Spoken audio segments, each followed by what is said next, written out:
السلام علیکم دوستو، ارش سے بھائی کی دوسری غزل کی تشریح آج کی ویڈیو میں کریں گے۔ تو غزل کا مطلب ہے، غزل کا پہلا شعر ہے: ہر ایک رنگ میں کاٹیں گے ہم سزا ہی سہی، یہ زندگی کسی مفلس کی بد دعا ہی سہی۔ زندگی کو سزا بھی بولا ہے، زندگی کو مفلس کی یعنی غریب کی بد دعا بولا ہے۔ تو شاعر ایک طرح سے زندگی سے بیزار ہیں اور زندگی گزارنے کو سزا سمجھتے ہیں۔ فرماتے ہیں کہ ہم کسی بھی طرح اس سزا کو یعنی زندگی کو کاٹ ہی لیں گے۔ انہوں نے زندگی کو مفلس کی بد دعا بھی کہا ہے۔ ان کے لیے زندگی کسی سزا سے کم نہیں ہے، لیکن کیونکہ زندہ ہیں اس لیے ہر حال میں جو ہے اس سزا کو بھگتنا پڑے گا اور ہر حال میں جو ہے جینا پڑے گا۔ غزل کا دوسرا شعر ہے: نہ اس کو بھول کہ میں نے تجھے کیا تخلیق، یہ اور بات ہے تو وقت کا خدا ہی سہی۔ تخلیق پیدا کرنے کو بولتے ہیں۔ تو شاعر جو ہیں وہ اس شعر میں، غزل کے دوسرے شعر میں اپنے محبوب سے مخاطب ہیں، اسے کہتے ہیں کہ تو خود کو وقت کا خدا سمجھتا ہے اور تو نشے میں چور ہے، یعنی تو ایک طرح سے اپنے محبوب کے گھمنڈ ہونے کا اظہار کرتا ہے، کہتا ہے کہ آپ گھمنڈ میں چور ہیں، لیکن یہ مت بھول کہ تجھے یہ درجہ جو ہے، تجھے اتنی عزت جو ہے، یہ میں نے ہی دی ہے۔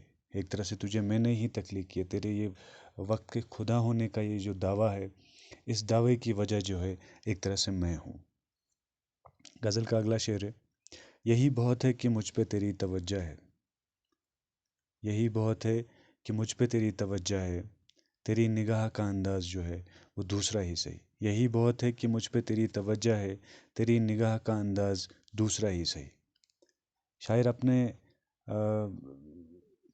محبوب سے فرماتے ہیں، اپنے محبوب سے مخاطب ہیں کہ میرے لیے تو اتنا ہی کافی ہے کہ مجھ پہ تمہاری کسی نہ کسی طرف توجہ ہے، یعنی تمہارا کسی نہ کسی طرح میری طرف دھیان ہے، گو کہ تمہاری وہ نظر کا انداز دوسرا ہے، تمہارے مجھ پہ نظر کرم نہیں ہے، وہ نظر جو ہے دوسری ہے۔ آپ کو مجھ سے نفرت ہے یا آپ مجھ پہ ستم ڈھاتے ہو، لیکن یہ کیا کم ہے کہ اسی بہانے، اسی نفرت کے بہانے یا یہی ستم ڈھانے کے بہانے میں تمہیں کسی نہ کسی طرح سے یاد ہوں۔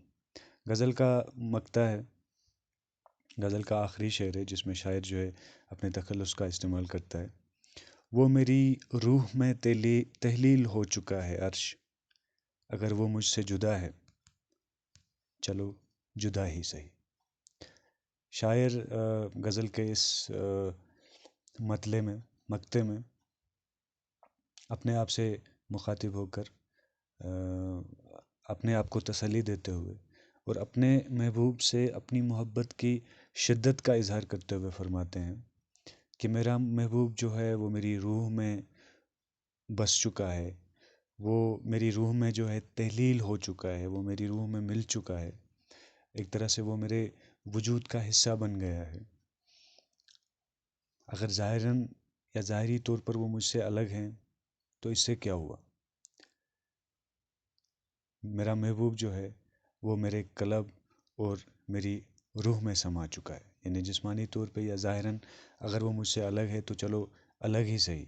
اس الگ ہونے کا اس کے لیے انہیں اس کا زیادہ فرق نہیں پڑتا ہے، کیونکہ اس کا محبوب جو ہے اس کی روح کا حصہ ہے، اس کے وجود کا حصہ بن چکا ہے۔